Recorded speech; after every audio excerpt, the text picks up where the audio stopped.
Hello friends, இப்போ வந்து பார்த்திங்கன்னா மழை டைம். இதில் வந்து நிறையா ஜெர்ம்ஸ் கிருமி நம்மளோட கிச்சனுக்குள்ளே வீட்டில் மெயினாக வந்து கிச்சனில் தான் டக்குன்னு ஒரு கிருமி அந்த மாதிரி இருக்கிறதெல்லாம் வர ஆரம்பிக்கும். இதை எப்படி நீங்கள் ஈஸியாக போக்கலாம் அப்படின்றது தான் சொல்ல போகிறேன். இந்த டிப்ஸ் நிறைய பேருக்கு தெரிஞ்சிருக்கலாம், பட் நிறைய பேருக்கு தெரியாமல் இருக்கலாம். ரொம்ப சுலபம் தான். இந்த மாதிரி ஒரு தேங்காய் திருவனதுக்கப்புறம் அந்த ஓடை எடுத்துக்கோங்க. தேங்காயோட கொட்டாங்குச்சின்னு சொல்லுவாங்க. இதை எடுத்துக்கோங்க. இது கூட என்ன பண்ண போகிறோம், அந்த நார்லாம் எடுத்துட்டு கொஞ்சம் சுத்தம் பண்ணி வச்சுக்கோங்க. அப்பப்போ உள்ளதிலே செய்யலாம். நீங்கள் இதுக்காக சேர்த்தெல்லாம் வச்சுருக்காதீங்க, ஏன்னா இதுலேருந்தும் கிருமி வர ஆரம்பிக்கும். இது வந்து நம்ம கிச்சனுக்கு பூஜை அந்த ரூம்க்கெலாம் ஏற்றுற சாம்பிராணி. இதை என்ன பண்ணணும்னா, நம்ம வந்து இதை வச்சு தான் நம்மளோட கிருமியெல்லாம் இது பண்ண போகிறோம்.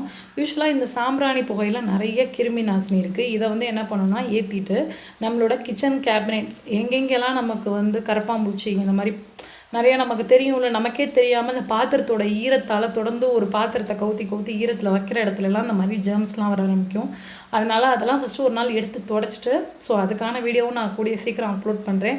மேபி இன்றைக்கே கூட அப்லோட் பண்ணிடுவேன். அதுக்கப்புறம் இந்த மாதிரி மெயினாக சிங்க்கு கடியில் எல்லா இடத்துலையும் உங்களோட கேபினெட் எங்கெங்கே இருக்கோ மெயினாக சிங்க்கு கடியிலலாம் போடுங்க. ஏன்னா இங்கெல்லாம் நிறைய கரப்பாம்பூச்சி வரும். இந்த இடத்துல நீங்கள் வந்து அந்துருண்டை கூட சில பேர் வைக்கலாமான்னு கேட்குறீங்க. அது வந்து அந்த ஸ்மெல் வந்து பாத்திரத்துக்கும் வர ஆரம்பிக்குது.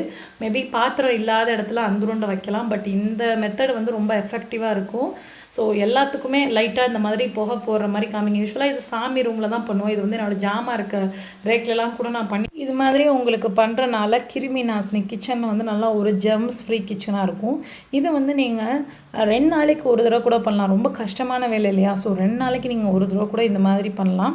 கிச்சன் வந்து க்ளீனாக இருக்கும். ஒரு ஓரத்தில் வச்சிட்டிங்கன்னா இன்னும் வந்து உங்களுக்கு அது எரியிற வரைக்குமே அந்த புகை போக போக ரொம்ப நல்லது. இந்த டிப்ஸ் பிடிச்சிருந்தா கட்டாயம் உங்கள் ரிலேஷன்ஸ்க்கும் ஷேர் பண்ணுங்கள். If you like this video, give a thumbs up. Thank you.